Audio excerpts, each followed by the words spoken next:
The woman stuck out her tongue and licked the rainwater on top of the container. But that did not quench her thirst, so she used a bottle to collect the rainwater. Soon, she began to gag. The rainwater was mixed with rust and was not drinkable. Luckily, heavy rain started to fall outside. Rainwater flowed through the gaps into the container. The woman quickly took out a lunchbox to collect the water. When she tried to use a tin box, she accidentally broke the pull tab. That gave her an idea to open the top of the container. She tied a rope into the gap, then held it tightly with both hands and pulled hard. The opening got bigger and bigger. The woman pushed her whole body downward. At last, she opened the gap. She got excited and climbed out of the container, but soon she felt hopeless. The container was drifting on the ocean. Still, she did not give up, because the sunlight outside was much better than the damp inside. Then she threw a baby poop-stained cloth into the sea. To her surprise, the poop attracted many small fish. She quickly made a simple fishing tool with screws and an iron rod, but she could not catch anything and ended up exhausted. While resting on top of the container, she suddenly saw a passenger plane flying by. She quickly went back inside the container, grabbed a piece of broken glass, and climbed out again. But she was cut on the thigh by a sharp edge near the hole.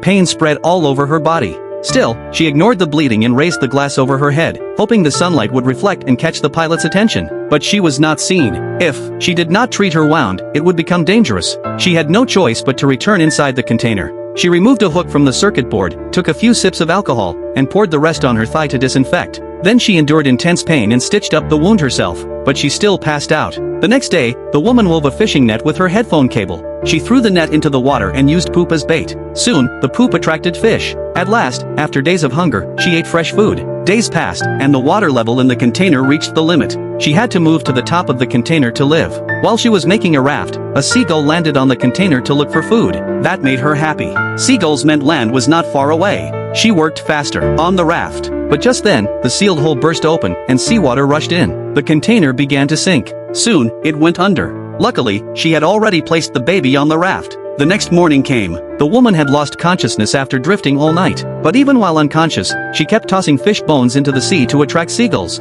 No one knew how much time passed. Fishermen, while fishing, noticed seagulls circling in the distance. They quickly drove the boat over and found the baby. They pulled the raft onto the boat and checked the baby. Thankfully, the baby was very healthy.